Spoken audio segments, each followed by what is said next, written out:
आज की विशेष प्रेस वार्ता एक बहुत बड़े खुलासे के साथ हम कर रहे हैं और उस खुलासे के सारे कागज़ दस्तावेज मैं आपको दूंगा। पर जो हिंदुस्तान के इतिहास का सबसे बड़ा बैंकिंग फ्रॉड हुआ, उसमें जिस तरह से खुलासे आ रहे हैं, पूरा देश उससे हतप्रभ है।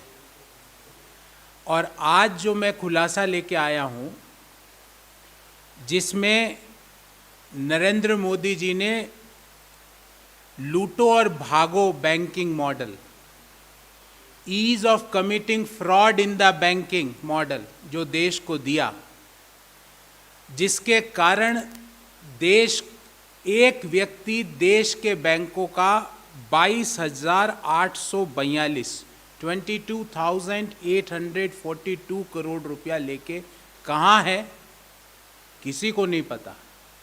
सरकार को पता है कि नहीं, मुझे नहीं पता, पर हम सवाल पूछ रहे हैं कि एबीजी शिपयार्ड के जो मालिक है ऋषि अग्रवाल है कहाँ पर। अभी तक ना तो सरकार की ओर से, ना भारतीय जनता पार्टी के प्रवक्ताओं की ओर से, ना जो सोर्स बेस्ड इंफॉर्मेशन लीकिंग की जो एक सुविधा चलती है देश में, वहाँ से भी कोई खबर नहीं आई।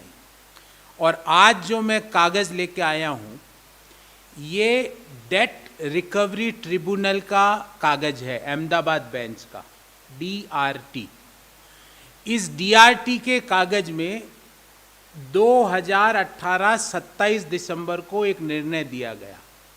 डेट रिकवरी ट्रिब्यूनल में बैंक कब जाते हैं? जब उनका लोन में कोई प्रॉब्लम आती है, NPA हो जाता है, उनको रिकवरी करनी पड़ती है, तो वो DRT के पास जाते हैं। और DRT ने 27 दिसंबर 2018 को एक निर्णय दिया। वो निर्णय मैं आपको बताता हूँ, और उस निर्णय के साथ ये एक अटैच शीट भी करी। इस निर्णय और इस अटैच शीट में क्या लिखा गया है कि 13,975 करोड़, मतलब कब?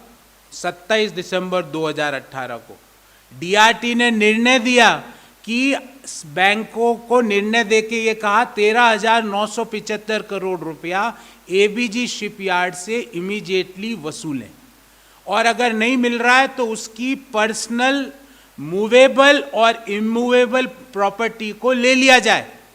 4 साल हो गए इस निर्णय को आए, ये डिसीजन को आए 4 साल हो गए। 27 दिसंबर 2018 से लेके 2022 में हम बैठे हैं। 4 साल पहले DRT ने निर्णय दिया कि 13,975 करोड़ रुपया एबीजी शिपयार्ड से वसूले, पर हमारे देश की सरकार 4 साल तक 1 रुपये को वसूल नहीं पाई। और उस निर्णय में यह भी लिखा गया कि मूवेबल और इमूवेबल प्रॉपर्टीज उसकी बेच के पैसा वसूल लिया जाए। उस निर्णय में लिखा गया, और सारी टेबल है इसके अंदर कि कहाँ कहाँ से किस लोन का कितनी वसूली होगी। 4 साल बीत गए, 1 रुपये की वसूली भारत सरकार ने नहीं की। क्यों नहीं की? क्योंकि ऋषि अग्रवाल तो वाइब्रेंट गुजरात समिट के मुख्य अतिथि हुआ करते थे जब नरेंद्र मोदी जी गुजरात के मुख्यमंत्री थे।